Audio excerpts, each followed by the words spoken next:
Muito se fala sobre diabetes, mas nem sempre as pessoas sabem ao certo o que é essa doença, como evitá-la e tratá-la. E foi pensando nisso que o Sempre Feliz preparou um programa especial sobre o tema só para você. E, claro, a informação traz prevenção, traz conhecimento e traz transformação também, é o que a gente deseja. Quem vai nos explicar melhor sobre todo esse assunto, essa doença, é o vice-presidente da Sociedade Brasileira de Diabetes, Levimar Rocha Araújo. E a gente tem ainda o relato de dois diabéticos, né, que a gente pode dizer, Vinícius Maia e Rejane Domingos. Eles também vão compartilhar um pouquinho da sua história aqui conosco. Tudo bem, queridos? Tudo bem, Márcia. Obrigada por terem vindo. Sempre um prazer estar aqui com vocês. E tinha muito tempo que você não vinha, né? Tinha. Tá faltando convite, nova. né? Pois é, a gente ficou esperando a casa nova ficar pronta, agora que a casa nova está pronta e a gente já está aqui há um tempinho. Que bom ter você, principalmente para esclarecer ainda mais, né? Que esse assunto sempre gera dúvidas. As pessoas, elas acham, de uma forma geral, a gente, né, que é leigo, diabetes é açúcar alto no sangue. Mas eu queria que você explicasse mesmo detalhadamente para a gente sobre diabetes, por favor. Falar que é um prazer muito grande estar aqui, realmente. A casa ficou linda, né? O telespectador é que acho que ganha, né? Com tudo isso. Na verdade, o diabetes é uma síndrome descrita antes de Cristo, né? Diabetes, a palavrinha diabetes vem do grego, significa passar através de. Passar através do rim significa urinar. Então, a palavrinha diabetes significa urinar, diabetes mellitus, que é o nome da doença, urinar doce. Nós temos mais de 12 tipos de diabetes, mas os mais conhecidos é o diabetes do tipo 1 e tipo 2. E você, na abertura, você falou muito bem, é uma doença relacionada ao açúcar, à glicose. Então, a hiperglicemia, muita gente fala assim, eu não tenho diabetes não, eu tenho a glicose alta. É a mesma coisa, né? Uma glicemia acima de 126 em jejum já é diagnóstico de diabetes.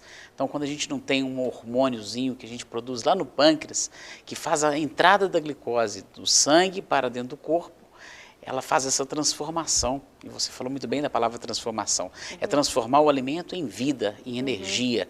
E quando a gente perde essa capacidade de fazer essa transformação, a gente tem o diabetes. Esse hormônio é a insulina? É a insulina. Então, a gente chama de chave, né? Quando a gente perde essa insulina, igual aqui no caso do Márcio, da Rejane eu ainda não conheço, estou conhecendo aqui, mas o diabetes do tipo 1, ele para de produzir essa chave. É uma doença autoimune, destrói lá no pâncreas, né, essa chavezinha que faz a entrada da glicose para dentro do nosso corpo. Só esclarecendo, porque eu falei que era Vinícius, ele chama ele de Márcio, você deve estar assim, não estou entendendo nada, porque ele chama Márcio Vinícius. Verdade. Vinícius, Isso, né? Vinícius. Então, geralmente, um chama de Márcio, outro chama de Vinícius. Você sempre teve esse problema desde pequeno? Porque eu tenho uns amigos que a mãe queria um nome, tem dois casais, a mãe queria um nome e o pai queria outro, então eles puseram os dois nomes. Verdade, a mãe chama de um e o pai chama na verdade do foi exatamente isso que aconteceu. O meu nome era para ser Vinícius, apenas Vinícius, e na hora de registrar minha mãe na maternidade, acabou que meu pai falou, não, põe Márcio Vinícius, e assim ficou, né? Assim ficou, isso ficou uma boa combinação, ainda mais Márcio, né? Eu tenho que puxar a sardinha aqui para minha lata. Mas quando é que você descobriu, ou seus pais descobriram que você tinha diabetes, Vinícius? Então, Márcio o meu caso foi o seguinte, eu sempre fui muito magrinho, sabe? Porém, com meus 11 anos de idade, eu fiquei muito magro, ia muito ao banheiro, bebia muita água. E é uma coisa que me incomodava, mas eu preferi lá não incomodar meus pais, sabe? Senão é uma coisa que pode passar, deve ser passageiro, só que não passava. Você mesmo como criança, 11 anos, já percebi que alguma coisa estava estranha. Eu já percebi que estava estranha, eu não tinha saliva na boca e isso me incomodava muito. Aí um dia eu falei com a minha mãe, vamos amanhã no médico, porque realmente isso está me atrapalhando já e eu estou ficando preocupado. Me incomodava muito na hora de dormir, por eu não ter uma saliva na boca.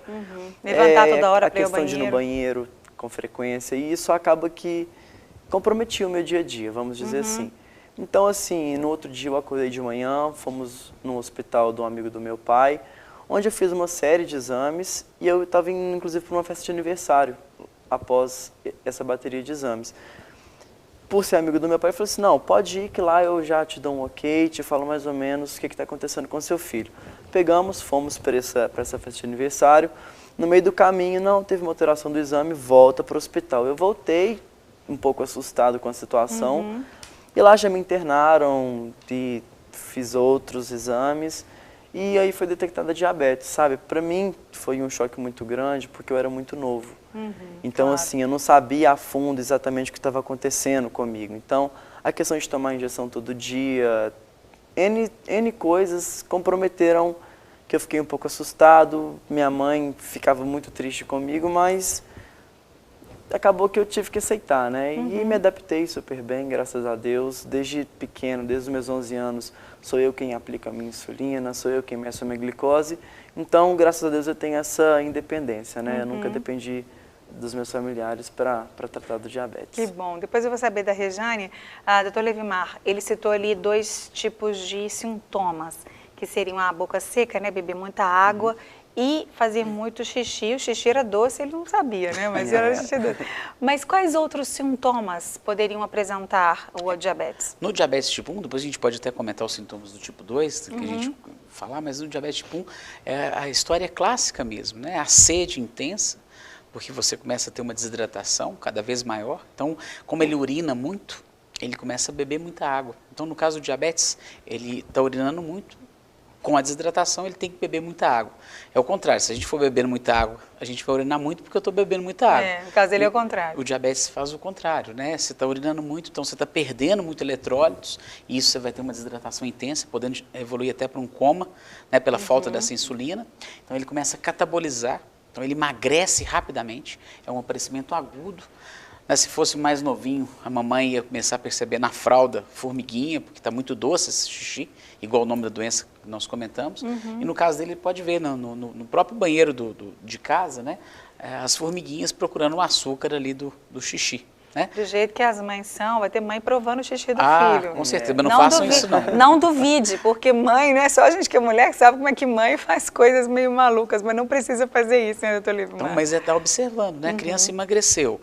A salivação que ele falou, a boca fica seca pela desidratação, mas tem uma característica muito interessante que é o cheiro, né? Você, quando chega perto da boca da criança, tem aquele hálito cetônico que a gente chama. Fica um hálito que os livros descrevem como hálito de maçã verde. Eu falo que é um hálito de maçã podre mesmo. Um cheiro de acetona que as mulheres usam nas unhas. Né? Então, na realidade, esse hálito cetônico, uma dor muscular intensa, ele começa a ter quebra do músculo para virar energia, então ele emagrece rapidamente, então a criança perde 1,5 kg, 2 quilos numa semana. Então é aquele episódio bem rápido. E não há água que aguenta, né? Do que chegue, vai tomando bastante água. Doutor Levimar, as pessoas que têm histórico na família, aliás, vamos falar das causas então do diabetes, e eu já vou te mandar uma outra pergunta, né? Porque as pessoas que têm um histórico familiar de alguém na família com diabetes, as mães, por exemplo, eu não tenho, por exemplo, mas eu tenho alguém na minha família, meu pai, minha irmã, e eu tenho filhos. Quando que esses pais podem e devem fazer exame nos seus filhos para conferir, né, não só na hora que ele nasce, mas depois de alguns anos, quando que é viável, que é interessante, importante fazer os exames? A época mais comum de aparecimento é porque a etiologia ainda é desconhecida. Doenças autoimunes, igual o diabetes, a gente não tem uma etiologia básica. A gente tem algumas teorias, que é um vírus, o vírus da rubéola, o vírus chamado Coxsackie, e esses vírus se manifestam normalmente no período, né, entre junho, julho. Então, logo depois do inverno, né, quando está começando a primavera, é que a gente tem uma eclosão maior. Em relação à genética, no diabético tipo 1, a gente não tem essa genética tão forte. Então, por exemplo, os filhos do Márcio Vinícius não necessariamente têm que ser diabéticos. Não tem essa preocupação. 2, no diabético tipo 2, a frequência genética é muito maior. Então, no diabetes tipo 2, tem um envolvimento em relação à obesidade. Então, a gente tem como prevenir. Existe a genética, mas ela é fraca no tipo 1. Então, em torno de 18%. Então, o que a gente recomenda aos pais é estarem atentos. Aquela criança que não está ganhando peso, não está crescendo, né, e está tendo algum desses sintomas que nós já discutimos aqui, é fazer o exame de sangue, o exame de glicose. Uma glicemia em jejum, né, maior do que 126, a gente já vai ficar alerta. Que com 2 glicemias maior que 126 já é diagnóstico de diabetes. E uma glicemia qualquer hora do dia maior do que 200, também já é diagnóstico de diabetes. Então, muita gente fica assim, mas qual que é o valor normal? O valor normal é menor do que 99 em jejum e, depois da refeição, menor do que 140. Então, vai ficar sempre um hiato. E quem ficou entre 140 e 200?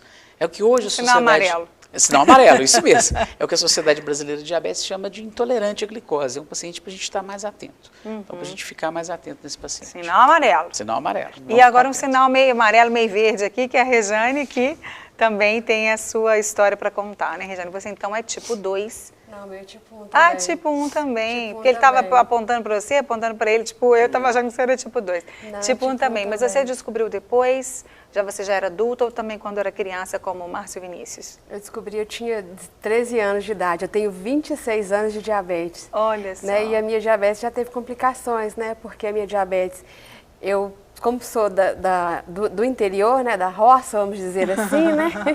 Então, assim, eu comia Muito caldo de doce cana. demais da conta, eu comia muito doce. Não, e doce bom Então, de já roça, teve, né, gente? Eu sou apaixonada com doce, gosto demais. E a minha diabetes, assim, teve problemas, né? Eu perdi a visão do olho esquerdo e parcial do direito, então eu sou considerada hoje deficiente visual por causa da diabetes. Perdi a visão esquerda total, né? Só cega do olho esquerdo e tenho perda de proteína nos rins, né? Hoje, graças a Deus, o meu médico disse que o meu rim eu posso recuperá-lo, né? Porque a minha perda de proteína está normal, graças a Deus. Mas bom. assim, eu comia doce demais, mesmo depois que eu descobri, por isso Mesmo? tem 9 anos que eu perdi a visão, né? Então Então eu comia doce demais, descobria porque eu tomava água demais, levantava 9 vezes à noite, fazia xixi demais. E como a gente morava no interior, né, o banheiro era do lado de fora, então a gente levava aquele piniquinho, né, ficava debaixo da cama. E ficava, o meu ficava cheio de açúcar no chão. O meu xixi virava açúcar, porque porque secava, né? Então ficava açúcar. Mas ninguém da sua família sabia, né? Talvez. Não sabia, porque a gente realmente não tem essa informação, ainda mais no interior, né? Antes, né? 26 anos atrás, como você disse. Hoje em dia, todo mundo já tem muito acesso à mídia, televisão, internet, em qualquer lugar que a gente vá, né? Mesmo nos interiores, né? Menorzinhos e tudo. Um ponto interessante, falando sobre isso, a questão da informação, é que hoje, inclusive não só para a gente que mora aqui na capital, mas nos interiores, a gente tem o Diabetes Weekend, né? Que foi um projeto iniciado aí pelo Levimar, por todo mundo, onde a gente reúne os diabéticos mesmo, através da mídia, Facebook, Twitter, enfim, toda a rede social ali, para a gente familiarizar os diabéticos, né? Então, acontece geralmente 2, 3 vezes por ano. É muito legal porque são muitos diabetes que a gente conhece, pessoas que a gente tem esperança. E um ajuda o outro, né? Um incentivo. E a gente troca muita informação. Então, assim, o diabético por si só, por não ser algo muito comum hoje em dia, fala, mas só eu que tenho, que chato. E na colônia, serve isso que a gente volta uma outra pessoa, sabe? A gente, que bom. Dinâmica, brincadeira, diversão e muito conhecimento, né? Então é uma coisa interessante para o diabético se adaptar mesmo e aprender Vou ouvir mais da Rejane, mas você quer falar alguma coisa? Eu queria comentar, eu estou conhecendo a Rejane aqui agora, né? E também imaginei que ela fosse diabetes tipo 2, que eu imaginei que a gente traria aqui. Mas tem a raridade, que o diabetes tipo 1 é pouco frequente, né? Em relação ao número de diabéticos que a gente tem no mundo. 90% dos diabéticos são diabetes tipo 2, apenas 10% são diabéticos tipo 1.